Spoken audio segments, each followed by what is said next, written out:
अस्सलामु अलैकुम रहमतुल्लाह।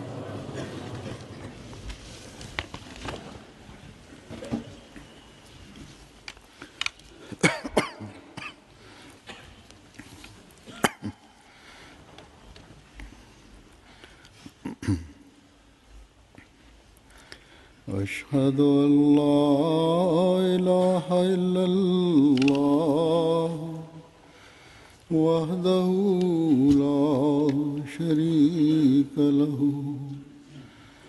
وأشهد أن محمدا عبده ورسوله أما بعد فأعوذ بالله من الشيطان الرجيم بسم الله الرحمن الرحيم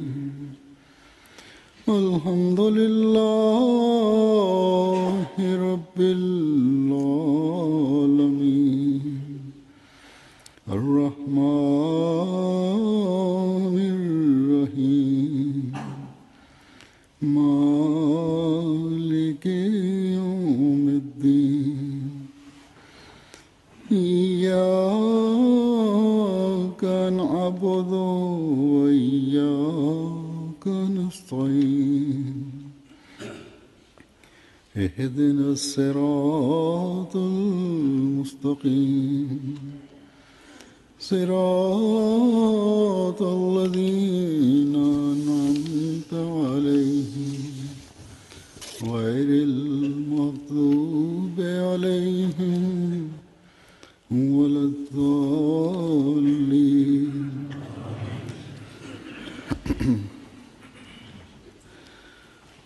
मुखालिफीन अहमदियत அஹ்மதியத்தின் எதிரிகள் ஹசரத் மசீஹ் மௌத் அலைஹிஸ்ஸலாத்து வஸ்ஸலாம் அவர்கள் வாதம் புரிந்தது முதல் இன்று வரை எந்தவித ஆதாரமும் இல்லாமல் தமது பிடிவாதம், தனது அறிவு மற்றும் தனது சுயநலத்திற்காக ஹசரத் மசீஹ் மௌத் அலைஹிஸ்ஸலாத்து வஸ்ஸலாமுடைய வாதத்தை மறுக்கிறார்கள். இதற்கு எதிரில் ஹசரத் மசீஹ் மௌத் அலைஹிஸ்ஸலாத்து வஸ்ஸலாம் அவர்கள் ஆயிரக்கணக்கான ஆதாரங்களை குர்ஆனிலிருந்தும் ஹதீஸுகளிலிருந்தும் கடந்த உலமாக்கள் மற்றும் நல்லடியார்களின் கூற்றுகளிலிருந்தும் முன்னறிவிக்கப்பட்ட மசீஹ் மற்றும் மெஹதி அவர்கள்தான் என்று நிரூபித்து காட்டியுள்ளார்கள். பிறகு தனது உண்மைக்கு ஆதாரமாக இறை அடையாளங்கள் இறங்குவதை காண்பித்தார்கள். அனைத்து நிலைகளிலும் தங்களுடன் இறைவன் கொண்டிருந்த நடையினை விளக்கினார்கள். ஆனால் இறைவன் புறமிருந்து எவருடைய உள்ளத்தில் முத்திரை இடப்பட்டு விடுமோ, மேலும் எவருக்கு இறைவன் ஹிதாயத்தை நாடவில்லையோ அவர்களுக்கு எவரும் நேர்வழியினை காட்ட முடியாது. அவர்களின் உள்ளங்களில் உள்ள பூட்டை எவராலும் திறக்க முடியாது. ஆனால் நல்லியல்பு கொண்ட மக்கள் ஹசரத் மசீஹ் மௌத் அலைஹிஸ்ஸலாத்து வஸ்ஸலாம் அவர்களை ஏற்றுக்கொண்டார்கள், அன்னாருடைய பையத்தில் இணைந்தார்கள். அவர்கள் ஹசரத் மசீஹ் மௌத் அலைஹிஸ்ஸலாத்து வஸ்ஸலாம் அவர்களிடம் பைய செய்வதற்கான வாய்ப்பினை பெற்றார்கள். அவருடைய நியதியில் அல்லாஹ் தாலா ஹிதாயத்தை எழுதியிருந்தான். ஆனால் பெயர்தாங்கி உலமாக்களின் அச்சத்தினால் அல்லது அவர்களுக்கு பின்னால் சென்றவாறு ஹசரத் மசீஹ் மௌத் அலைஹிஸ்ஸலாத்து வஸ்ஸலாமுடைய பையத்தில் இணையவில்லை. இறைவனுடைய அருள்மழை பொழிந்த பிறகும் கூட, ஆன்மீக மழை பொழிந்தும் கூட இந்த அருள் மற்றும் ஆன்மீக மழையிலிருந்து பேரிழந்தவர்களாக இருந்தனர். தற்பொழுது வரை அவ்வாறுதான் இருக்கிறார்கள். நான் கூறியது போன்று இதற்கு எதிரில் அல்லாஹ் யாருக்கு ஹிதாயத்தை கொடுக்க விரும்புகின்றானோ, மேலும் எவரிடம் நன்மை மற்றும் நல்ல இயல்பு இருக்கின்றதோ அவர்கள் ஹசரத் மசீஹ் மௌத் அலைஹிஸ்ஸலாத்து வஸ்ஸலாம் அவர்களை ஏற்று வருகிறார்கள். மேலும் அன்னாருடைய காலத்திலும் ஏற்றனர். இன்று வரை ஏற்றுக்கொண்டிருக்கின்றனர். और आज तक करते चले जा रहे हैं. ஏனென்றால் உலகம் குழப்பத்தில் மூழ்குவதற்கான அனைத்து அடையாளங்களும் நிறைவேறிவிட்டன என்பதனை அவர்கள் அறிவார்கள். உலக ஆசைகள் அதிகமாகிவிட்டன, இறை அச்சம் குறைந்து விட்டது. இதன் எல்லை எங்கு வரை சென்று விட்டதென்றால் பெயர்தாங்கி உலமாக்கள், அவர்களை பின்பற்றுபவர்கள் தன்னுடைய தீய ஒழுக்கத்தின் எல்லையை அடைந்து விட்டனர். எந்த அளவு என்றால் அஹ்மதிகள் மீது அநீதிழைப்பதற்காக இறைவனுடைய வேதம், திருக்குரான் மற்றும் அவனது ரசூலை இழிவுபடுத்துவதிலிருந்தும் அவர்கள் தவிர்ந்திருப்பதில்லை. மேலும் இதனை காதியானிகள் தான் செய்தார்கள் எனவும் கூறுகின்றனர். தானே குர்ஆனுடைய அருள்மிகுந்த பக்கங்களை தரையில் அல்லது ஓடையில் போடுகின்றார்கள் அல்லது குப்பைகளில் போடுகின்றார்கள். அதன் பிறகு ஒரு அஹ்மதியின் பெயரை கூறி இதனை அந்த அஹ்மதிதான் செய்தார் என்று கூறுகின்றார்கள். மேலும் இங்கு என்ன நடக்கிறது என்பது அஹ்மதிகளுக்கு கூட இதனை பற்றி தெரியாது. பின்னர் அவரை காவலர்கள் கைது செய்வதற்காக வரும்போதுதான் அவருக்கே தெரிய வருகின்றது. அல்லது அவருக்கு எதிராக மோசமான வார்த்தைகளை கூறியவாறு ஊர்வலம் செல்கிறார்கள்.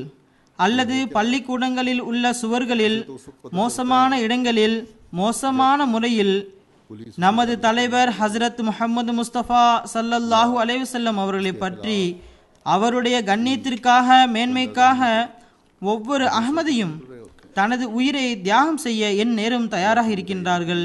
மேலும் தனது சந்ததிகளையும் தியாகம் செய்வதற்காக என் நேரமும் தயாராக இருக்கின்றார்கள்.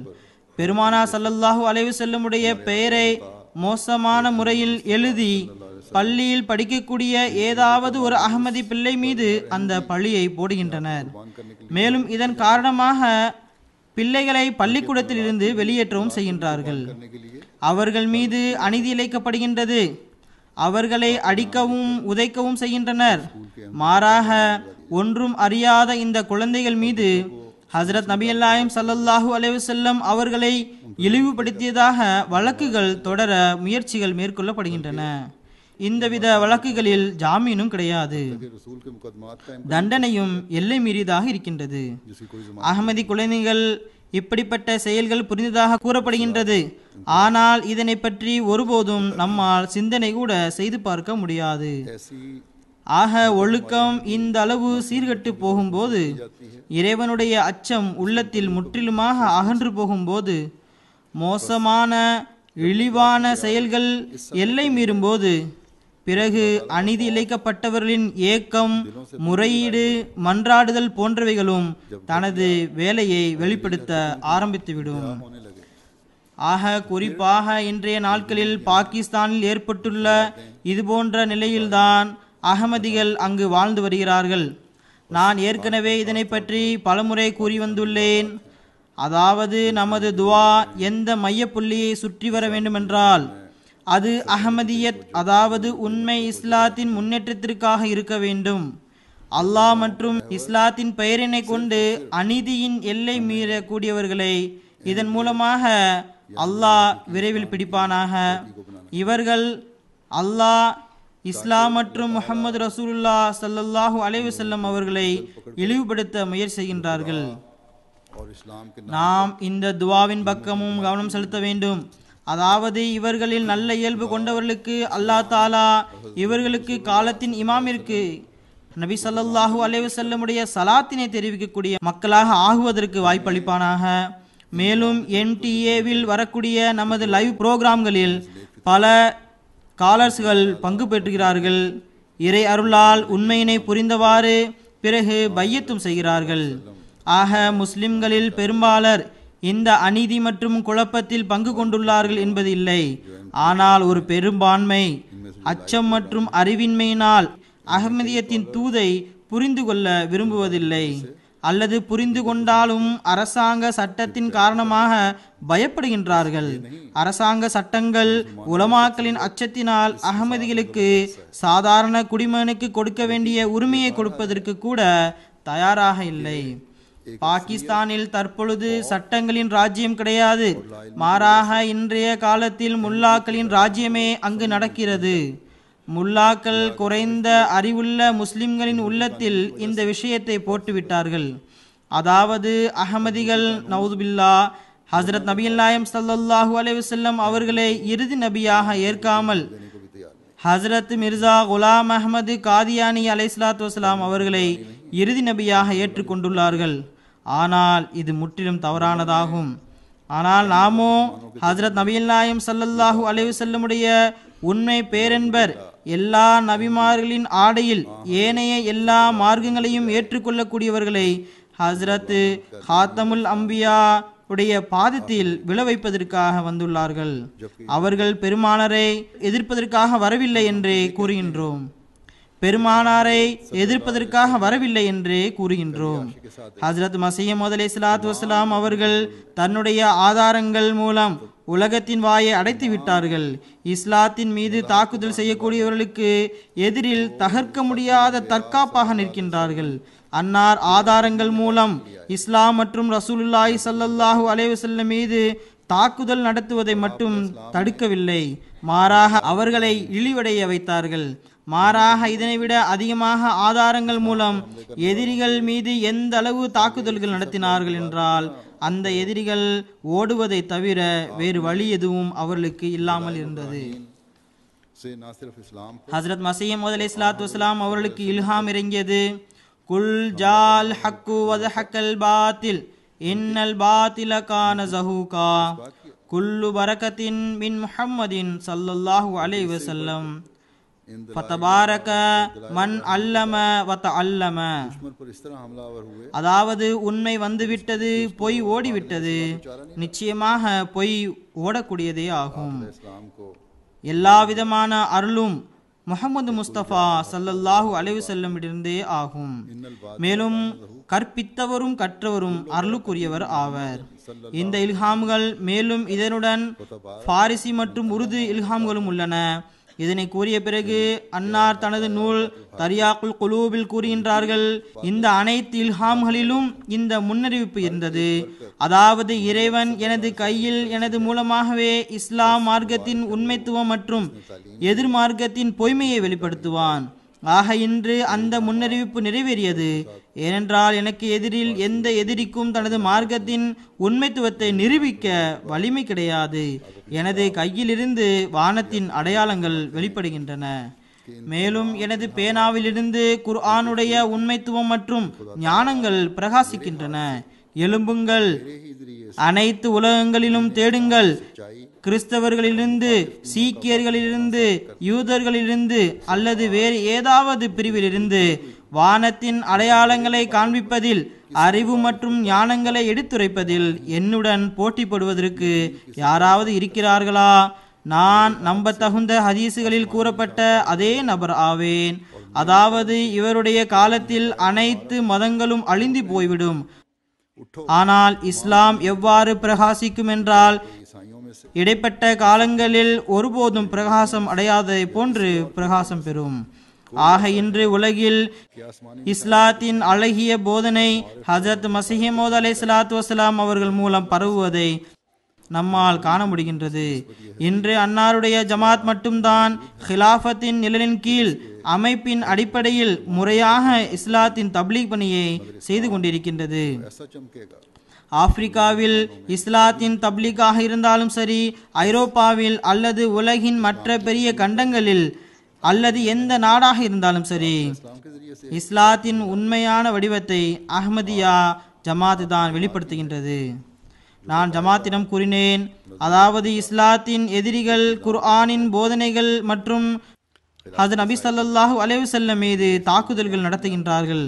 ஆகையால் குர்ஆன் கண்காட்சிகள் நடத்த வேண்டும். மேலும் அதில் குர்ஆனுடைய அழகிய போதனையை வெளிப்படுத்த வேண்டும் என்றேன். இறை அருளால் பல இடங்களில் கண்காட்சிகள் நடத்தப்பட்டன. மேலும் உலகில் ஒவ்வொரு இடங்களிலும் நடத்தப்பட்டு வருகின்றன. எல்லா இடங்களிலும் இதை போன்ற ரிப்போர்ட் தான் வருகின்றது. அதாவது வரக்கூடிய மக்கள் இதை பார்த்த பிறகு இவ்வாறு கூறுகின்றார்கள், குர்ஆன் மற்றும் இஸ்லாம், அதாவது நீங்கள் கூறுகின்ற குர்ஆனுடைய போதனைகள் மற்றும் இஸ்லாம் எவ்வளவு அழகான இஸ்லாம் என்றால் எங்களுக்கு ஆச்சரியமாக இருக்கின்றது. மேலும் நாங்கள் இதனை எவ்வாறு மறுத்து வந்தோம். எங்களுக்கு முன்பு இதற்கு முன்னால் இவ்வளவு அழகான இஸ்லாத்தின் விஷயங்கள் வந்ததே இல்லை. இது எங்களுடைய அறிவின்மையாகும். பெரும்பான்மையினர் மன்னிப்பு கேட்டவாறு சென்றனர். குர்ஆன் மற்றும் வேறு சில பிரசுரங்களையும் பெற்று சென்றனர். இந்த கண்காட்சிகளில் வரக்கூடிய படித்த சிந்தனை திறன் மிகுந்த முஸ்லிம்களும் வந்திருந்தனர், கிறிஸ்தவர்களும் வந்தனர், மற்ற மார்க்கங்களை சேர்ந்தவர்களும் வந்தனர். இவர்கள் அனைவரும் நீங்கள் செய்யக்கூடிய இந்த பணி மிகப்பெரிய பணியாகும் என பாராட்டினார்கள். ஆனால் துரதிருஷ்டவசமாக முல்லாக்கள் சில நாடுகளில் கண்காட்சிகளை நடத்துவதற்கு எதிர்ப்பு தெரிவிக்கின்றனர். இஸ்லாமிய போதனைகளை பரப்புவதை எதிர்க்கிறார்கள். இதற்கு முன்பும் ஒருவேளை இதனை நான் கூறியிருக்கின்றேன். இந்தியாவில் டெல்லியில் அரசாங்கத்திடமிருந்து வாடகைக்கு வாங்கப்பட்ட ஒரு பெரிய ஹாலில் நாம் குர்ஆனுடைய கண்காட்சியை நடத்தினோம். அப்போது அங்குள்ள முல்லா தன்னுடன் சில தீயவர்களை இணைத்து கொண்டு எந்தளவு கூச்சல் போட்டனர் என்றால் 3 நாள் நடக்கவிருந்த கண்காட்சியை 2 நாட்களில் நிறுத்த வேண்டிய சூழ்நிலை ஏற்பட்டது. ஆனாலும் இந்த 2 நாட்களில் இந்த கண்காட்சி தனது முழுமையான தாக்கத்தை ஏற்படுத்தியது. ஒரு பெரிய படித்த நபர், இவருக்கு அங்கு ஒரு தனி அந்தஸ்து உள்ளது. கண்காட்சிக்கு பிறகு அவர் காதியான் வந்தார். அவர் கூறினார், நான் முதல் முறையாக காதியான் வந்துள்ளேன், இவ்வாறு பயணம் செய்து வந்துள்ளேன் என்றார்.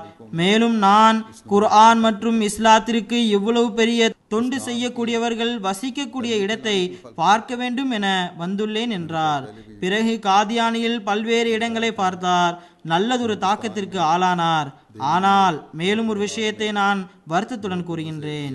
இங்கு யூகேவில் கடந்த நாட்களில் ஒரு நகரில் கண்காட்சியை நடத்தினார்கள்.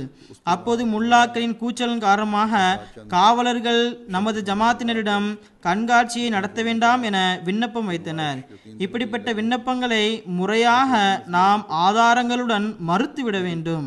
ஆனால் அங்குள்ள லோக்கல் ஜமாத் அல்லது ஜமாத்துடைய லோக்கல் அமைப்பாளர்கள் அவர்களுடைய இந்த விஷயத்தை ஏற்றுக்கொண்டனர். கண்காட்சியை ரத்து செய்து விட்டனர். இந்த நாட்டில், இந்த ஐரோப்பா நாடுகளில் எல்லா விதமான சுதந்திரம் இருக்கின்ற போது, மேலும் அரசாங்கம் சார்பில் எல்லா விதமான சுதந்திரமும் அளிக்கப்படுகின்றது என அறிவிப்பு செய்யப்படுகின்ற போது, ஒருவேளை நாம் இந்த முல்லாவை தலைக்கு மேல் உட்கார வைத்தோம் என்றால் பிறகு இந்த நாட்டிலும் தீவிரவாதத்தை வளர்க்கக்கூடிய மக்களாக நாம் ஆகிவிடுவோம். இந்த விஷயத்தை நாம் அமைப்பாளரிடமும் நல்ல முறையில் புரிய வைக்க வேண்டும். இந்த கண்காட்சியை மீண்டும் நடத்த வேண்டும்.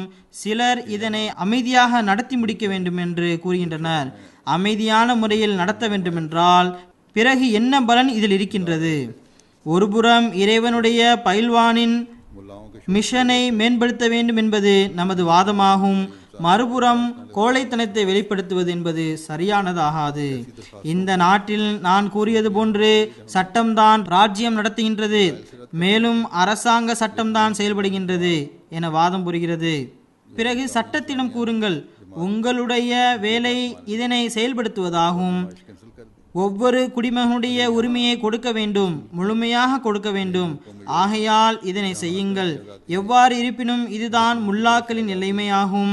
முஸ்லிம் நாடு அல்லாத பிற நாடுகளில், அதாவது இந்தியா அல்லது இங்கு யூகேவில் குர்ஆன் மற்றும் இஸ்லாத்தினுடைய போதனையை பரப்புவதற்கான முயற்சி மேற்கொள்ளப்படும் போது முஸ்லிம் அல்லாதவர்கள் கிடையாது, மாறாக இந்த பெயர்தாங்கி உலமாக்கள் எழுந்து நிற்கின்றார்கள்.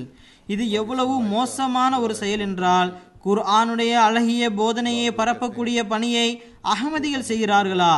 இதனை எங்களால் ஒருபோதும் பொறுத்து கொள்ள முடியாது என்று கூறுகின்றார்கள்.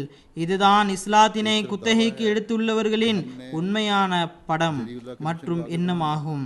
ஆனால் நாம் நமது வேலையை செய்து கொண்டிருக்க வேண்டும். நாம் என் நிலையிலும் இஸ்லாத்தின் எதிரிகளின் வாயை அடைக்க வேண்டும். மேலும் குர்ஆனுடைய போதனையை உலகத்தில் பரப்ப வேண்டும். இன்ஷா அல்லாஹ் நாம் இதனை செய்து கொண்டே செல்வோம் என்பது வெளிப்படையான ஒன்றாகும். இதன் மூலம் உலகத்தை ஹஜ்ரத் நபிகள் நாயகம் ஸல்லல்லாஹு அலைஹி வஸல்லமுடைய பாதத்தின் கீழ் கொண்டு வருவதற்கு முயற்சி செய்ய வேண்டும். நான் கூறியது போன்று மேற்கத்திய நாடுகளின் சிறப்பம்சம் என்னவென்றால் சட்டத்தின் பார்வையில் அனைவரும் ஒன்றாகவே கருதப்படுகின்றார்கள். ஆகையால் யாராவது நமது பணியில் ஏதாவது தடையை ஏற்படுத்தினால் சட்டத்தின் உதவியை பெற வேண்டும். இங்கு நான் இவர்களுடைய சட்டத்தின் மேன்மையின் ஒரு உதாரணத்தையும் எடுத்துரைக்கின்றேன். கடந்த நாட்களில் நான் ஐரோப்பாவின் சுற்றுப்பயணத்தில் சென்றிருந்த போது திரும்பி வரும் சமயத்தில் ஒரு ஜும்மா ஹாலண்டில் நடத்தினேன். அங்கு நான் அங்குள்ள அரசியல்வாதி, மெம்பர் ஆஃப் பார்லிமெண்ட், ஒரு பார்ட்டியை சேர்ந்த லீடர், அவருடைய பெயர் கிரீட் வில்டர்ஸ் அவர்களுக்கு எனது ஹுத்துபாவில் இந்த தூது செய்தியினை கூறினேன்.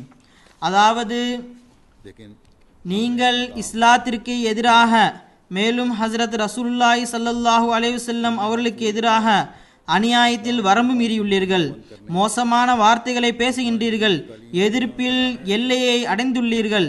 இதிலிருந்து தவிர்ந்து கொள்ளுங்கள். இல்லையென்றால் சத்தமில்லாமல் இருக்கின்ற இறைவனுடைய தடிக்கு அஞ்சுங்கள். அது தனது நேரத்தில் உங்களை போன்றவர்களை அழித்துவிடும். அந்த இறைவன் உங்களை போன்றவர்களை பிடிப்பதற்குரிய ஆற்றல் உள்ளவனாவான். மேலும் நான் இதனையும் கூறுகின்றேன், எங்களிடம் எந்த விதமான ஆற்றலும் இல்லை. நாங்கள் துவா மூலமாக உங்களை எதிர்ப்போம். இந்த ஹுத்துபாவின் சாராம்சத்தை கொண்ட பிரஸ் ரிலீஸையும் நமது பிரஸ் செக்ஷனின் இன்சார்ஜ் தயார் செய்து என்னிடம் எடுத்து வந்தார். அப்போது அதில் மற்ற எல்லா விஷயங்களும் எழுதியிருந்தார். ஆனால் இந்த வரிகள் அதில் எழுதப்படவில்லை. அப்போது நான் இதனை அவர்களிடம் கூறினேன், இந்த வரிகளையும் கண்டிப்பாக எழுதுங்கள். நம்மிடம் உலக ஆயுதம் எதுவும் இல்லை என்று கூறினேன். மேலும் நாங்கள் துவா செய்கின்றோம், நீங்களும் உங்களை போன்றவர்களும் அழிந்து போக வேண்டும். உண்மை என்னவென்றால் நமது அனைத்து எதிரிகளுடனும் பகைவர்களுடனும் நமது போட்டி ஆதாரங்களுடன் அல்லது அதனைவிட அதிகமாக துவாவுடனே செய்யப்படுகின்றது. எவ்வாறு இருப்பினும் இந்த பிரஸ் ரிலீஸை கீட் வில்டர்ஸ் என்ற அரசியல்வாதியும் படித்தார். மேலும் அவர் தனது அரசாங்கத்திற்கு கடிதம் எழுதினார். மேலும் அவர் அரசாங்கத்திடம், அதாவது உள்துறை அமைச்சரிடம் சில கேள்விகளை கேட்டார். இந்த விஷயம் அங்குள்ள பிரஸிலும் வெளிவந்துள்ளது. அங்குள்ள ஜமாத்தினர் எனக்கு கடிதம் எழுதினார்கள். இவ்வாறு அவர் சில கேள்விகளை கேட்டிருக்கின்றார். இதன் காரணமாக ஜமாத் சகோதரர்களிடம் ஒருவிதமான பதற்றம் நிலவுகின்றது என்றனர்.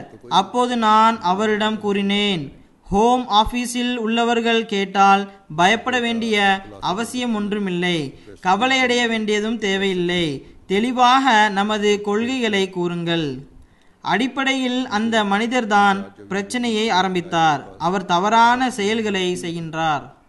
அடிப்படையில் அந்த மனிதர்தான் பிரச்சனையை ஆரம்பித்தார். அவர் தவறான செயல்களை செய்கின்றார். ஹசரத் நபிகள் நாயகம் ஸல்லல்லாஹு அலைஹி வஸல்லம் அவர்களை குறித்து தவறான பிலிம்களை, படங்களை உருவாக்கினார். மிகவும் மோசமான வார்த்தைகளை உபயோகப்படுத்தினார். இஸ்லாத்தை இழிவுபடுத்தினார். நாங்கள் அதற்கு பதில்தான் கொடுத்தோம். மேலும் இதனைத்தான் கூறினோம், இறைவன் தனது நபியின் தன்மானத்தை பாதுகாக்கக்கூடியவனாவான். அவன் பிடித்து விடுவான். அவனுக்கு அஞ்ச வேண்டும். எவ்வாறாயினும் அவர் தனது அரசாங்கத்திற்கு எழுதிய கேள்விகளுக்கு அவரது அரசாங்கம் பதிலளித்தது. சில நாட்களில் இந்த விஷயம் அங்குள்ள பத்திரிகைகளிலும் வந்துவிட்டது. அவர் கேட்ட முதல் கேள்வி, உலக முஸ்லிம் தலைவர் டச்சு நாட்டு அரசியல்வாதி கீட் வில்டர்ஸுக்கு அனுப்புகிற எச்சரிக்கை என்ற கட்டுரையை பற்றி ஹோம் மினிஸ்டர் ஆகிய உங்களுக்கு தெரியுமா? அதற்கு ஹோம் மினிஸ்டர், ஆம், இந்த கட்டுரையை நான் படித்தேன் என்றார். அவருடைய அடுத்த கேள்வி இதுவாகும். அதாவது, மிர்சா மஸ்ரூர் அஹ்மத் இவ்வாறு கூறினார், கேளுங்கள், நீங்களும் உங்களுடைய பார்ட்டி, உங்களை போன்ற ஒவ்வொருவரும் இறுதியில் அழிந்து போய்விடுவீர்கள். இது வில்டர்ஸ் ஹோம் மினிஸ்டருக்கு எழுதியதாகும். தொடர்ந்து எழுதுகின்றார், இந்த குழப்பம் நிறைந்த கூற்றின் மீது, இந்த இஸ்லாம் அமைப்பின் மீது ஹோம் மினிஸ்டரி என்ன நடவடிக்கை எடுக்கப் போகின்றது? டச்சு ஹோம் மினிஸ்டரி இதற்கு பதில் கூறினார்.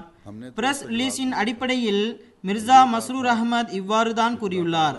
அதாவது, இப்படிப்பட்ட நபர்கள் எந்த விதமான குழப்பம், சண்டை சச்சரவு மூலமாக அழிய மாட்டார்கள்.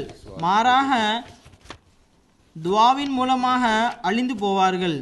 இந்த கூற்றில் நான் குழப்பத்தை விளைவிக்கக்கூடிய எந்த விஷயத்தையும் பார்க்கவில்லை அல்லது குழப்பம் ஏற்படுத்த காரணமாக இருக்கக்கூடிய விஷயங்களும் அதில் இல்லை.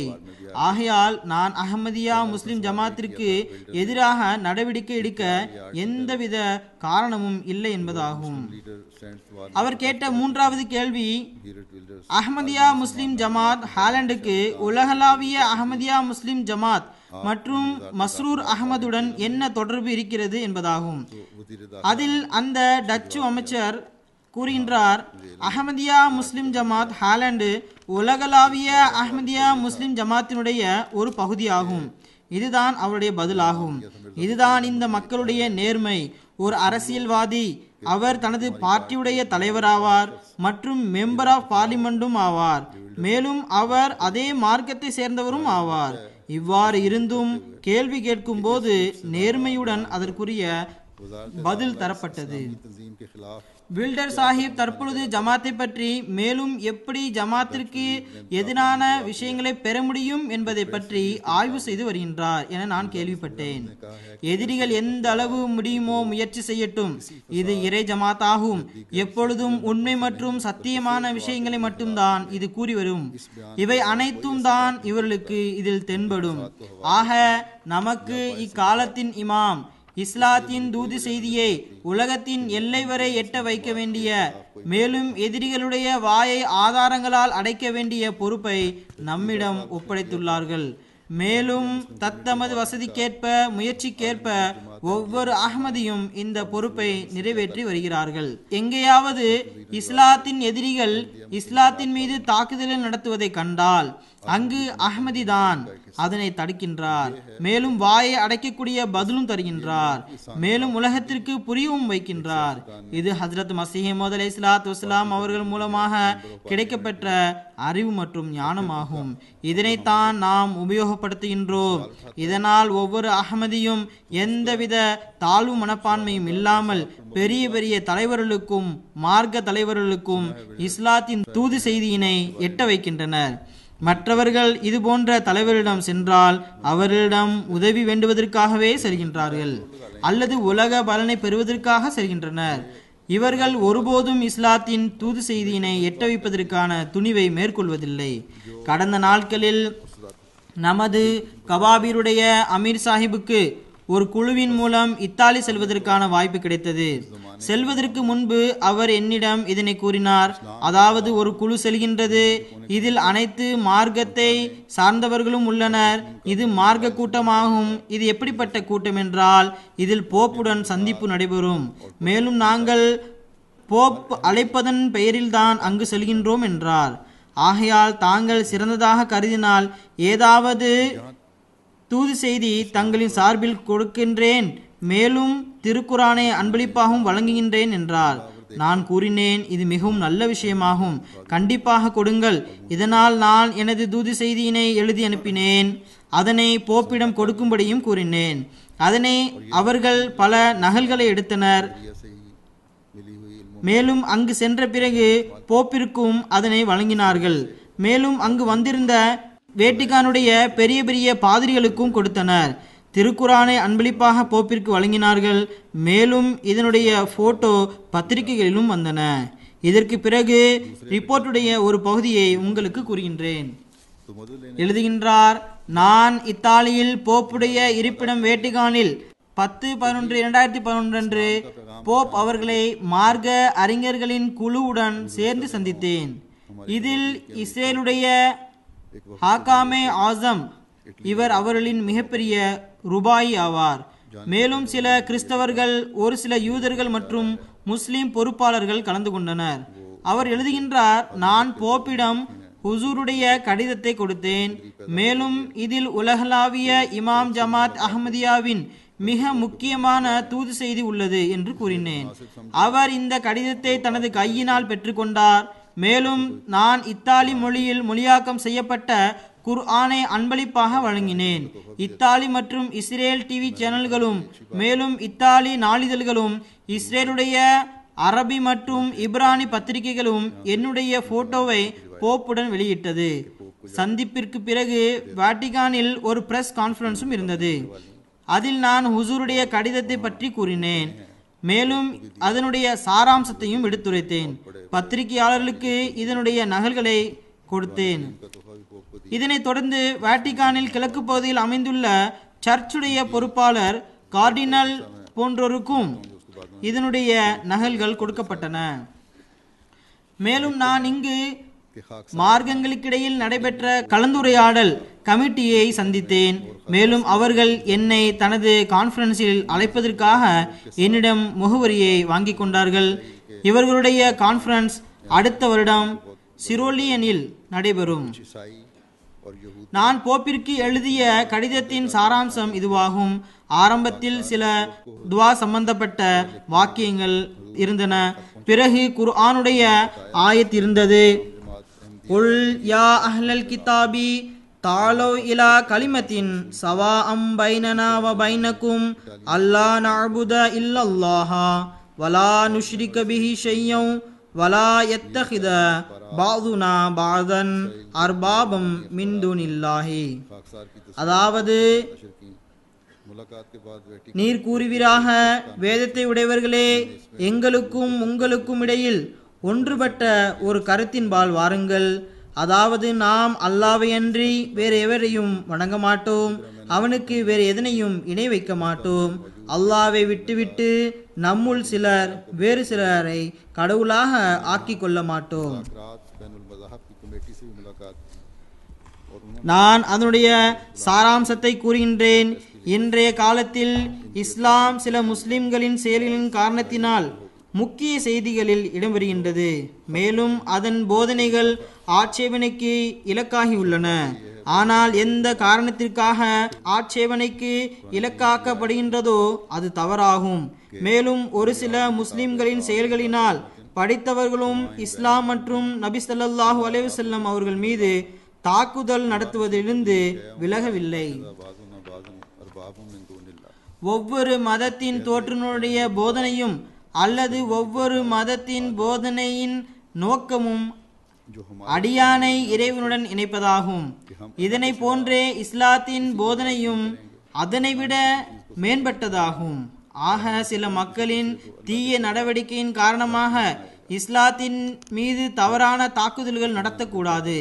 இஸ்லாம் நமக்கு அனைத்து நபிமார்களுக்கும் கண்ணியம் அளிக்க வேண்டும் என போதிக்கின்றது.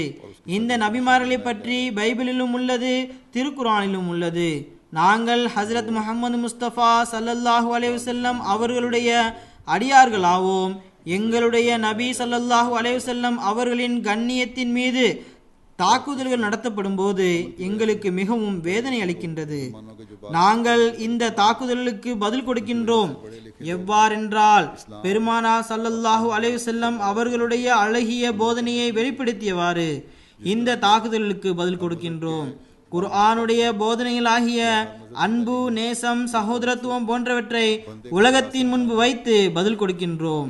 மேலும் இஸ்லாத்தின் அடிப்படை விஷயம் என்னவென்றால் தக்வாவின் மீது செல்வதாகும். மேலும் இந்த விஷயத்தை பரப்புவதற்காகத்தான் எங்களுடைய பள்ளிவாசல்களில் இருந்து 5 நேரமும் ஒலி எழுப்பப்படுகின்றது. இதில் அல்லாஹ்வுடைய மேன்மை எடுத்துரைக்கப்படுகின்றது. மேலும் ஹஜ்ரத் முஹம்மது முஸ்தபா ஸல்லல்லாஹு அலைஹி வஸல்லம் அவர்கள் அல்லாஹ்வுடைய ரசூல் ஆவார் என அறிவிப்பு செய்யப்படுகின்றது. பிறகு மேலும் இன்று உலகில் அமைதியின்மையை ஏற்பட காரணம் பேச்சுரிமை, சிந்தனை சுதந்திரம் என்ற பெயரில் ஒருவர் மற்றொருவரின் கண்ணியத்தின் மீது விளையாடுவதே ஆகும் என்றும் அதில் எழுதியிருந்தேன். மேலும் மதங்கள் சார்பாகவும் கஷ்டங்கள் கொடுக்கப்பட்டு வருகின்றன. இன்றைய காலத்தில் உலகில் சிறிய அளவில் போர்கள் தொடங்கிவிட்டன. இன்று உலகத்திற்கு இதனை முடிப்பதற்கு முயற்சி செய்ய வேண்டும். இல்லையென்றால் உலகப் போர் உருவாகக்கூடிய நிலை ஏற்படலாம். இதனுடைய அழிவு எடுத்து கூற முடியாத அளவிற்கு இருக்கும். பிறகு நான் எழுதினேன், ஆக நமக்கு உலகத்தின் பௌதீக முன்னேற்றத்தின் பக்கம் கவனம் செலுத்துவதற்கு பகரமாக இதனை அழிவிலிருந்து பாதுகாப்பதற்கு அதிக கவனம் செலுத்த வேண்டியது உள்ளது. இல்லையென்றால் அழிவு நிச்சயமானதாகும். மார்க்க அறிஞர்கள் தமக்கிடையில் உள்ள எதிர்ப்புகள் மற்றும் உரிமைகளை பறிப்பதிலிருந்து உலகத்தை பாதுகாப்பதற்கான முயற்சிகளை மேற்கொள்ள வேண்டும். மேலும் நான் எழுதினேன், தாங்கள் உலகில் ஒரு அந்தஸ்தை பெற்றுள்ளீர்கள். உங்களை பின்பற்றக்கூடியவர்கள் பலர் உள்ளனர். ஆகையால் இந்த பணியை செய்வதற்கு முயற்சி செய்யுங்கள். உலகில் உள்ள எல்லா மார்க்கங்களுக்கும் இன்று தமக்கிடையில் உதவி புரிந்தவாறு அமைதியை ஏற்படுத்த முயற்சி செய்ய வேண்டும். இதன் மூலம் தன்னை படைத்த ஓர் இறைவனை கண்டறிவதன் பக்கம் கவனம் செலுத்த வேண்டும். ஆக இதுதான் அவருக்கு அனுப்பப்பட்ட கடிதத்தின் சாராம்சமாகும். அல்லாஹ் இந்த தூது செய்தி அவருக்கு புரியும்படி ஆக்குவானாக. அவர் இதனை படித்திருப்பார். இவர்கள் மனித குலத்தின் கண்ணியத்தினை நிலைநாட்டக்கூடியவர்களாக ஆகட்டுமாக, மார்க்கத்திற்கு கண்ணியமளிக்கக்கூடியவர்களாக ஆகட்டுமாக, மேலும் அனைத்தையும் விட முக்கியமாக ஓர் இறைவனை கண்டறியக்கூடிய மக்கள் ஆகட்டுமாக. ஷரீப் சாஹிபுடைய ரிப்போர்ட்டிலிருந்து அந்த சமயத்தில் அங்கு மற்றும் பல மதங்களின் தலைவர்களும் மேலும் பல பெரியவர்களும் வந்திருந்தனர் என்பது புலனாகின்றது. ஆனால் போப்பிற்கு இஸ்லாத்தின் திருக்குரானின் தூது செய்தியினை எட்ட வைப்பதற்கான வாய்ப்பு காலத்தின் இமாம் அல்லாஹ்வுடைய பைல்வானுடைய ஒரு அடியாருக்கு கிடைத்திருக்கின்றது. அஹ்மதிகள் முஸ்லிம்கள் அல்லர் என இந்த மக்கள் கூறுகின்றனர். நவுசுபில்லா, ஹஜ்ரத் நபி நாயகம் ஸல்லல்லாஹு அலைஹி வஸல்லம் மற்றும் திருக்குரானை இழிவுபடுத்தக்கூடியவர்கள் ஆவார்கள் என்று நம்மை கூறுகின்றனர். ஆனால் நாம் ஹஜ்ரத் மஸீஹ் மவ்ஊத் அலைஹிஸ்ஸலாத்து வஸலாமுடன் இணைந்து இஸ்லாத்தின் வெற்றியினை இன்று வரை புது பொலிவுடன் வெற்றியின் காட்சியை பார்த்து கொண்டிருக்கின்றோம். மாறாக எதிரிகளில் எவர்களுடைய உள்ளத்தில் போட்டி போராமை இல்லையோ அவர்களும் ஹஜ்ரத் மஸீஹ் மவ்ஊத் அலைஹிஸ்ஸலாத்து வஸலாம் அவர்கள் தமது பணியில் உறுதியாக நின்று அதில் அவர்கள் தமது நோக்கத்தை அடைந்து விட்டார்கள் என்பதை ஒப்புக்கொள்கின்றனர். ஹஜ்ரத் மஸீஹ் மவ்ஊத் அலைஹிஸ்ஸலாத்து வஸலாமிற்கு எதிராக ஒரு வழக்கு தொடரப்பட்டது. இது மிகவும் பிரபல்யமான வழக்கு ஆகும். இந்த வழக்கை ஒரு பாதிரி ஹென்றி மார்டின் கிளார்க் தொடர்ந்தார். உண்மையில் இதற்கு பின்னணியில் இது ஹஜ்ரத் மஸீஹ் மவ்ஊத் அலைஹிஸ்ஸலாத்து வஸலாம் மற்றும் கிறிஸ்தவர்களுக்கு மத்தியில் நடைபெற்ற ஒரு விவாதத்தில் கிறிஸ்தவர்களுக்கு ஏற்பட்ட தோல்விக்கு பழி வாங்குவதற்காகவே ஆகும். இந்த விவாதத்தின் விளக்கம் ஹஜ்ரத் மஸீஹ் மவ்ஊத் அலைஹிஸ்ஸலாத்து வஸலாம் அவர்களின் நூல் ஜங்கே முகத்தஸில் இடம்பெற்றுள்ளது. இந்த வழக்கு மார்டின் கிளார்க் ஹஜ்ரத் மஸீஹ் மவ்ஊத் அலைஹிஸ்ஸலாத்து வஸலாம் அவர்கள் மீது கொலை சம்பந்தமாக ஏற்படுத்தப்பட்ட பொய் வழக்கு ஆகும். இதனுடைய விளக்கம் அன்னாருடைய நூல் கிதாபுல் பரியாவில் மிகவும் விரிவாக இடம்பெற்றுள்ளது. எவ்வாறாயினும் இந்த வழக்கில் அப்போதைய நீதிபதி கேப்டன் டக்ளஸ் மிகவும் மரியாதையுடன் அன்னாரை விடுதலை செய்தார். அன்னார் அந்த நீதிபதிக்கு பிலாத்து சானி, அதாவது இரண்டாவது பிலாத்து என பட்டம் கொடுத்தார்கள். இதுவும் ஒரு மிகப்பெரிய விளக்கம் கொண்டதாகும். டாக்டர் ஹென்றி மார்டின் கிளார்க் அந்த வழக்கில் மிகவும் இழிவடைந்தார். மேலும் நீதிபதி ஹஜ்ரத் மஸீஹ் மவ்ஊத் அலைஹிஸ்ஸலாத்து வஸலாம் அவர்களிடம் நீங்கள் இவருக்கு எதிராக வழக்கு தொடரலாம் என்றார். கடந்த நாட்களில் MTA உடைய ஆசிப் சாஹிப் அவர்கள் ஹென்றி மார்டின் கிளார்க்குடைய கொள்ளுப்பேரன் தொடர்பு கிடைத்துள்ளது என்று என்னிடம் கூறினார். மேலும் அவர் என்னை சந்திக்க விரும்புகின்றார் என்றும் கூறினார். பிறகு நான் கூறினேன், மிகவும் நல்ல விஷயம், ஏதாவது ஒரு நாள் அழைத்து வரட்டும் என்றேன். இதன் மூலம் கடந்த நாட்களில் அவர் என்னை சந்தித்தார். மக்கள் என்னை சந்திக்க வந்து கொண்டுதான் இருப்பார்கள்.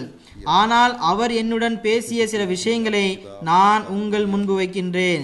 இது ஹஜ்ரத் மஸீஹ் மவ்ஊத் அலைஹிஸ்ஸலாத்து வஸலாம் அவர்களின் உண்மைத்துவத்திற்கு ஒரு சான்றாகும். இன்றும் அல்லாஹு தாலா எந்த அளவு மேன்மையுடன் அன்னாருக்கு உதவி புரிகின்றான் என்பதற்கும் ஒரு சான்றாகும். நான் பேசிக் கொண்டிருந்த போது ஜங்கே முகத்தஸை பற்றி பேசினேன். அவர் கூறினார், நான் அதனை பற்றி தற்பொழுதுதான் ஆராய்ந்து கொண்டிருக்கின்றேன். ஆனால் இன்று என்னால் ஓரளவு புரிய முடிவது என்னவென்றால், ஹென்றி மார்டின் கிளார்க் கடந்த காலத்தோடு தொலைந்து விட்டார். இது ஹென்றி மார்டின் கிளார்க்கின் கொள்ளுப்பேரனுடைய கூற்று ஆகும். அவருக்கு எதிராக நின்ற அந்த மனிதர், அதாவது ஹஜ்ரத் மஸீஹ் மவ்ஊத் அலைஹிஸ்ஸலாத்து வஸலாம் அவர்கள் உலகம் முழுவதிலும் வெற்றியடைந்து விட்டார்கள். அவர் கூறினார், சில வருடங்களுக்கு முன்பு வரை என்னுடைய பாட்டனார் யார் என்பது பற்றி எனக்கு எதுவும் தெரியாது. தற்பொழுது சில நாட்களுக்கு முன்பு என்னுடைய மூதாதையர்கள் யார் என தேடும் போதுதான் ஹென்றி மார்டின் கிளார்க் தான் என்னுடைய பாட்டனார் என்பது எனக்கு தெரிய வந்தது. எவ்வாறு இருந்த போதிலும் எங்களுடைய பேச்சுவார்த்தை அரை மணி நேரம் வரை நடைபெற்றது. மிகவும் தாழ்ந்த குரலிலும் மிகவும் கவனத்துடன் என்னுடன் பேசிக் கொண்டிருந்தார். நான் இது அவருடைய நடைமுறை என நினைத்தேன்.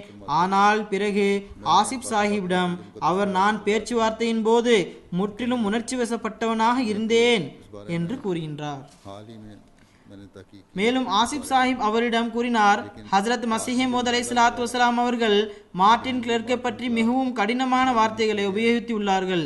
எனில் அதற்கு காரணம் மார்ட்டின் கிளார்க்குடைய பிடிவாதமே ஆகும். மேலும் அது அந்த விவாதத்தின் நிலைமையின் காரணமாக ஏற்பட்டதாகும்.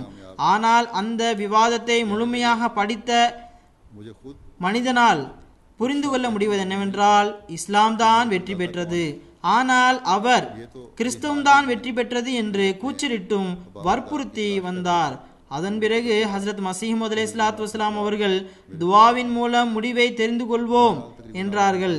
இதன் மூலம் அல்லாஹ் வெளிப்படையான அடையாளங்களை காண்பிக்கட்டும் என்றார்கள். आज से मेरे साथ बात कर रहे थे, இதனை கேட்டவுடனே கொள்ளுப்பேரன் கூறினார், लेकिन बाद में இறைவன் இன்றும் கூட ஓர் அடையாளத்தை காட்டியுள்ளான். God has certainly shown a sign even today. அதாவது அல்லாஹ் தாலா உண்மையில் தனது அடையாளத்தை வெளிப்படுத்திவிட்டான், மாறாக இன்றும் அடையாளத்தை வெளிப்படுத்திவிட்டான். பிறகு சந்திப்பை பற்றி நல்ல முறையில் எடுத்துரைத்தார். मार्टिन क्लार्क के बारे அதனை ஆசிப் சாஹிப்பிடம் அதனுடைய விளக்கத்தை கட்டுரையாக எழுதுமாறு கூறியிருக்கின்றேன். எவ்வாறாயினும் ஹஜ்ரத் மசீஹ் மவ்ஊத் அலைஹிஸ்ஸலாத்து வஸ்ஸலாமுடைய உண்மைத்துவம் இன்று இந்த இஸ்லாத்தின் எதிரிகளின் சந்ததிகளின் வாயின் மூலமாகவே வெளிப்படுத்துகின்றான். மார்க்க குத்தகைக்காரர்களாக விளங்கும் இந்த முல்லாக்களுக்கு தான் இந்த விஷயம் புரிய வருவதில்லை. ஹஜ்ரத் மசீஹ் மவ்ஊத் அலைஹிஸ்ஸலாத்து வஸ்ஸலாம் அவர்கள் கூறுகின்றார்கள், என்னை நிராகரிப்பது ஆகாது, மாறாக இது அல்லாஹ் மற்றும் ஹஜ்ரத் ரசூலுல்லாஹி ஸல்லல்லாஹு அலைஹி வஸல்லம் அவர்களை நிராகரிப்பதாகும். ஏனென்றால் எவர் என்னை மறுக்கின்றாரோ அவர் என்னை மறுப்பதற்கு முன்பு மாதல்லா அல்லாஹ்வை மறுப்பவராவார். அவர்களுடைய சிந்தனை என்னவென்றால் தற்பொழுது அகம் மற்றும் புற குழப்பங்கள் எல்லை மீறிவிட்டன. இறைவன் இன்னா நஹ்னு நஸல்னா ஸிக்ரா வ இன்னா லஹு லஹாஃபிஸூன் என்ற வாக்குறுதி அளித்த பிறகும் கூட இவருடைய சீர்திருத்தத்திற்காக எந்தவித ஏற்பாட்டையும் செய்யவில்லை. அவர்கள் இந்த செயல் மீது வெளிப்படையாக ஈமான் கொள்கின்றார்கள்.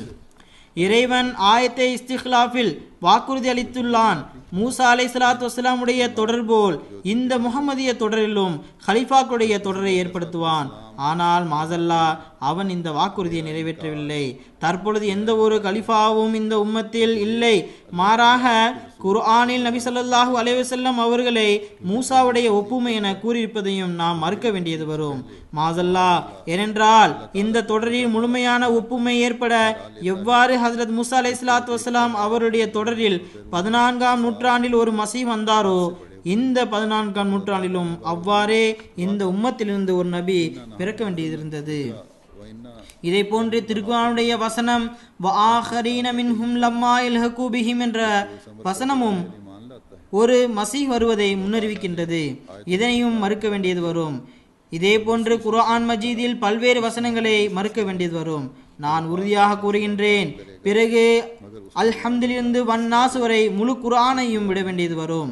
பிறகு சிந்தனை செய்து பாருங்கள், என்னை மறுப்பது சாதாரண விஷயமா? இதனை நான் என் தரப்பிலிருந்து கூறவில்லை, மாறாக இறைவன் மீது ஆணையிட்டு கூறுகின்றேன், உண்மை இதுவே ஆகும். எவர் என்னை விடுவாரோ, எவர் என்னை மறுப்பாரோ அவர் தன்னுடைய வாயினால் செய்யவில்லை, மாறாக தனது அமல்கள் மூலமாக முழு குர்ஆனை மறுத்து விட்டார்கள், மேலும் இறைவனை விட்டுவிட்டார். இதனை பற்றி எனது ஓர் இல்ஹாமில் வந்துள்ளது, அந்த மின்னி வ அனா மின்க, சந்தேகமின்றி என்னை மறுப்பது இறைவனை மறுப்பதாகும். மேலும் என்னை ஏற்றுக்கொள்வதன் மூலம் இறைவனுடைய சான்றும் மேலும் அவனுடைய இருப்பின் மீது உறுதியான ஈமானும் உருவாகின்றது. மேலும் என்னை மறுப்பது என்னை மறுப்பதாகாது, மாறாக ரசூலுல்லாஹி ஸல்லல்லாஹு அலைஹி வஸல்லம் அவர்களை மறுப்பதாகும்.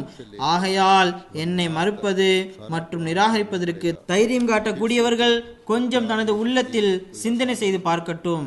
மேலும் அதனிடம் அவர் யாரை மறுக்கின்றார் என ஃபத்வா கேட்கட்டும்.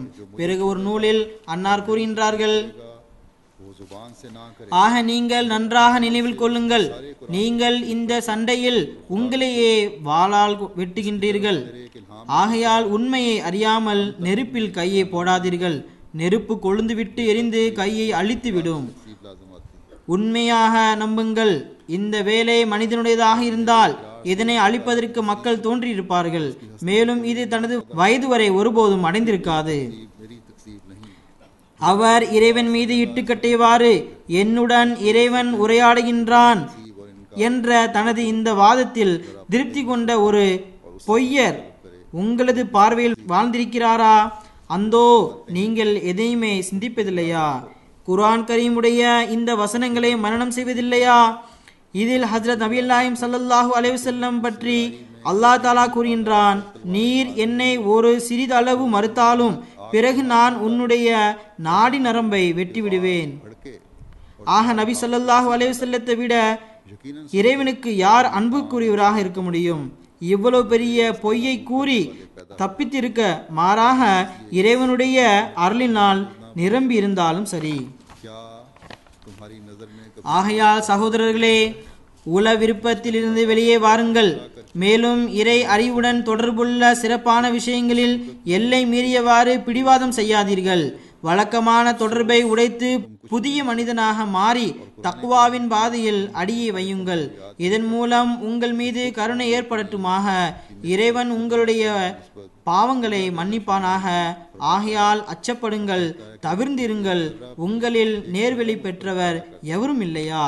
வஇன்லம் தன்தஹு ஃபஸௌஃப யாத்தில்லாஹு பி நுஸ்ரத்தின் மின் இந்திஹி வயன்சுரு அப்தஹு வயுஅஸ்ஸிகு அஅதாஹு से माला माल की வலா தசுத்தூனஹு ஷையா. बाज आओ और जो बातें खुदा நீங்கள் தவிர்ந்து இருக்கவில்லை என்றால் பிறகு அல்லாஹ் தனது சிறப்பிற்குரிய உதவிகளுடன் வருவான். தன்னுடைய அடியானுக்கு உதவி புரிவான். அவருடைய எதிரி அரைக்கப்படுவார். அவருக்கு எந்த விதமான இழப்பையும் உங்களால் ஏற்படுத்த முடியாது. ஹஜ்ரத் மஸீஹ் மவ்ஊத் அலைஹிஸ்ஸலாத்து வஸ்ஸலாமுடைய எதிரிகளுக்கு அல்லாஹ் அறிவை வழங்குவானாக. மேலும் அவர்கள் இந்த தூது செய்தியினை புரியக்கூடியவர்களாக ஆகட்டுமாக. அல்லாஹ் தாலா அகமதிகள் அனைவரையும் அனைத்து விதமான தீமைகளிலிருந்தும் பாதுகாப்பானாக. மேலும் நம்மை அதிக அளவில் அவன் பக்கம் குனியக்கூடிய மக்களாக ஆக்குவானாக. துவாவிற்கான வாய்ப்பினை வழங்குவானாக. தொழுகைக்கு பிறகு இன்றும் நான் ஒரு சில ஜனாசா தொழுகையை தொழ வைப்பேன். இதில் முதல் ஜனாசா ஜக்கரி சாஹிப் பாராஜில்லா லையாவுடைய மனைவி மதிப்பிற்குரிய மரியம் ஹாத்தும் சாஹிபா ஆவார். இவர் டிசம்பர் 5ஆம் தேதி 2011ஆம் வருடம் மரணமடைந்தார்கள். ஏறக்குறைய மாலை 5 மணி அளவில் ஜமாத்தே அஹ்மதியா பாராஜில்லா லையாவில் சில அஹ்மதி அல்லாதவர்கள் ஓர் அஹ்மதி குடும்பத்தினர் மீது தாக்குதல் நடத்தினார்கள். இதன் விளைவாக இவர் சம்பவ இடத்திலேயே மரணமடைந்தார்கள். இன்னா லில்லாஹி வ இன்னா இலைஹி ராஜிஊன். அவர் பெண் ஷஹீதாவார். இவருடைய வீடு முரப்பி சாய் வீட்டை ஒட்டி இருந்தது. இதன் சுற்று வட்டாரத்தில் மேலும் சில அகமதிகளின் வீடுகளும் உள்ளன. சில வருடங்களுக்கு முன்பு எதிரிகளும் நம்மோடு சேர்ந்து நிலத்தை வாங்கினார்கள். சிலர் நிதித்துறையுடன் சேர்ந்து தில்லுமுள்ளு வேலை செய்து மர்ஹூமாவின் குடும்பத்தின் நிலமாற்று பத்திரத்தை ரத்து செய்து விட்டனர். तकरीबन 5 बजे வழக்கு கோர்ட்டில் நடந்து கொண்டிருக்கின்றது. ஆரம்பத்திலும் எதிரிகள் தாக்குதல் நடத்தினார்கள். ஆனால் அவர்களால் मौका पर भी आप அபகரிக்க முடியாமல் போனது. यानी ये शहीद खातून है சம்பவத்தன்று அந்த கூட்டம் நிலத்தை அபகரிக்க முயற்சி செய்தது. தடுத்த போது செங்கல்களை கொண்டு தாக்கியதனால் இவர்களுக்கு அதிகமாக காயங்கள் ஏற்பட்டன. சம்பவ இடத்திலேயே மரணமடைந்தார்கள். அகமதியத்தின் காரணமாக இந்த எதிர்ப்புகள் வந்தன. இவருடைய கணவருடைய मुकदमा अदालत 2 சகோதரிகளும் காயமடைந்தனர். ஆனால் அவர்களுடைய நிலைமை தற்பொழுது நன்றாக உள்ளது. மர்ஹூமாவுடைய வயது 25 அல்லது 26 வயதாகும். தொழில் ரீதியாக இது ஒரு விவசாய குடும்பமாகும். இவருடைய மாமனார் करने पर 1952இல் இந்த இடத்தை வாங்கிய போது தமது நிலத்திலிருந்து அஹ்மதியா பள்ளிவாசலுக்கு அருகில் ஒரு வாய்க்காலை ஒட்டிய பிளாட் ஒன்றை ஜமாத்திற்கு அர்ப்பணித்தார்கள். தற்பொழுது முரப்பி ஹவுஸ் அதில் கட்டப்பட்டுள்ளது. எதிரிகளின் கூட்டம் பல நாட்களாக அதனை அபகரிப்பதற்கு முயற்சி செய்து வந்தது. ஹைகோர்ட் வரைக்கும் வழக்கு சென்றுள்ளது. ஹைகோர்ட்டிலும் இந்த வழக்கு தோல்வியடைந்தது. பிறகு ரிக்கார்டை மாற்றுவதற்கு முயற்சிகள் மேற்கொண்டனர். பாகிஸ்தானில் வழக்கம் போல் பாகிஸ்தானில் உள்ள அரசு அதிகாரிகளுடன் சேர்ந்து தில்லுமுல் செய்து ஏமாற்றி ரிக்கார்டை மாற்றி அமைத்தார்கள். இருந்த போதிலும் வழக்கு நடைபெற்றுதான் வருகின்றது. இவர்களுக்கு மிகவும் அதிகமாக டென்ஷன் ஏற்பட்டது. ஜமாத் டிபிஓயிடம் ரிப்போர்ட் செய்தது. டிபிஓ மிகவும் தெளிவாக மறுத்துவிட்டார்கள். மேலும் எதிர்த்தரப்பினரை நாங்கள் பகைத்து கொள்ள முடியாது என்று பின்வாங்கிவிட்டார்கள். மரியம் ஹாத்தூன் சாஹிபாவுடைய ஜனாசா அருகில் உள்ள ஜமாத் ஷேர்காடு லையாவி மாவட்டத்தில் அடக்கம் செய்யப்பட்டது. கொலையாளி போலீசின் உதவியுடன் தப்பி ஓடிவிட்டார். இவர்களின் வருத்தத்தில் வருந்துபவர்களில் கணவரை தவிர 3 சின்ன சின்ன பிள்ளைகள் உள்ளன. பெரிய பையனுடைய வயது 9 ஆகும். இரண்டாவது பெண் குழந்தை மாரியா பர்வீன் 6.5 வயது. மூன்றாவது பையன் 5.5 வயது. இரண்டாவது ஜனாசா மதிப்பிற்குரிய பஹாதுர் கான் சாஹிப் தர்வேஷ் காதியானுடைய மனைவி மதிப்பிற்குரிய அசிமுன் நிசா சாஹிபாவுடையதாகும். இவர் டிசம்பர் 3ஆம் தேதி 2011 மரணமடைந்தார்கள். இன்னா லில்லாஹி வ இன்னா இலைஹி ராஜிஊன். இவர் பீகார் மாநிலத்தின் முங்கேர் என்ற ஊரை சேர்ந்தவராவார் மற்றும் ஹஜ்ரத் மசீஹ் அலைஹிஸ்ஸலாத்து வஸ்ஸலாம் அவர்களின் சஹாபி மியா ஷாதி கான் சாஹிப் அவர்களின் மருமகள் ஆவார். சிறு வயதிலிருந்தே காதியான் செல்ல விருப்பம் கொண்டிருந்தார்கள். இதற்காக ஒரு பெரிய உருது கவிதையை எழுதியுள்ளார்கள். அல்லாஹ் தாலா இவருடைய துவாவை ஏற்றுக்கொண்டான்.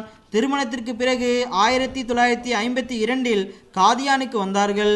உருது கவிதையின் ஒரு வரி இவ்வாறானதாகும்: இறைவா, தாழ்மையான அசிம் நிசாவுடைய துவா என்னவென்றால், காதியான் தாருல் அமான் என்ற ஊரை எனக்கு விரைவில் காண்பிப்பாயாக.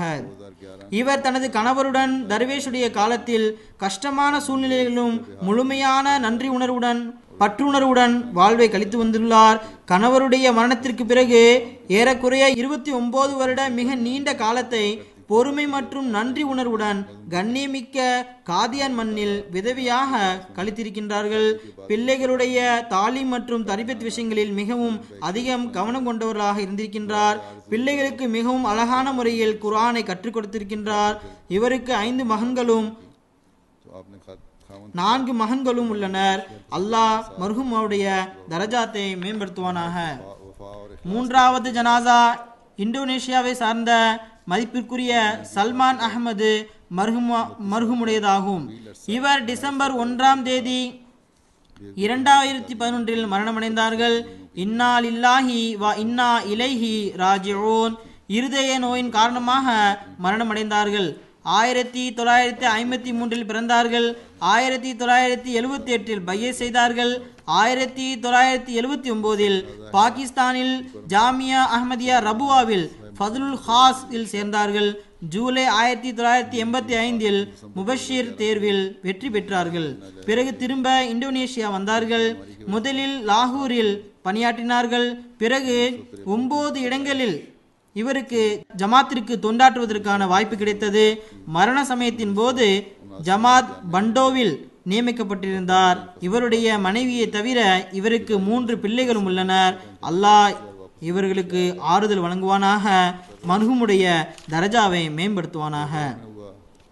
நான்காவது ஜனாசா அல்ஹாஜ் DM காலும் சாஹிப் செரிலினுடையதாகும். இவர் நவம்பர் 26ஆம் தேதி 2011ஆம் வருடம் சிறிது நோய்வாய்க்குட்பட்ட பிறகு மரணமடைந்தார்கள்.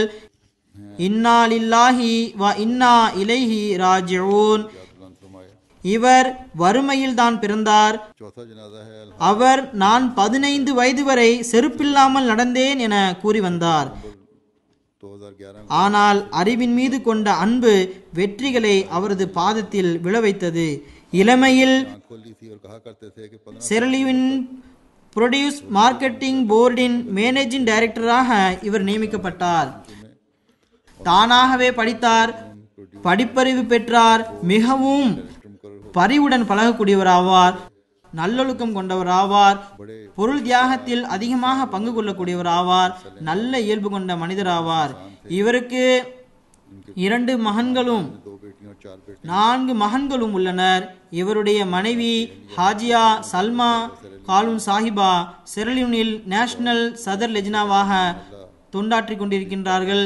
இவருடைய ஒரு மகன் டோமி கால்வான் சாஹிப் இங்குதான் வசிக்கின்றார்கள். அவர் முன்னாள் சதர் குத்தாமுல் அஹ்மதியா ஆவார். அல்லா தாலா இவருடைய தரஜாவை மேம்படுத்துவானாக. இவருடைய நன்மையினை இவருடைய பிள்ளைகளிடமும் தொடர செய்வானாக. இவர்கள் அனைவருடைய ஜனாசா தொழுகை இன்ஷா அல்லாஹ் ஜும்மா தொழுகைக்கு பிறகு நடைபெறும்.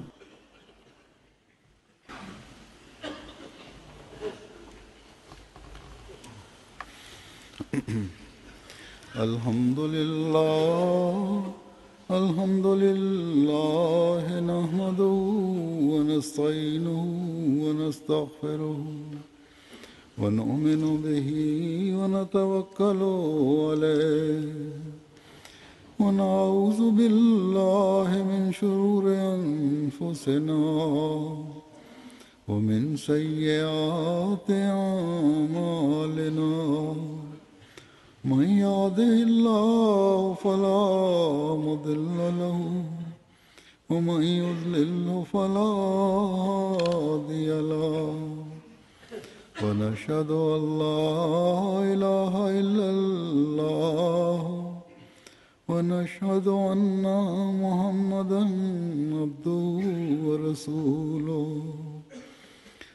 عباد الله رحمكم الله إن الله يأمر بالعدل والإحسان وإيتاء ذي القربى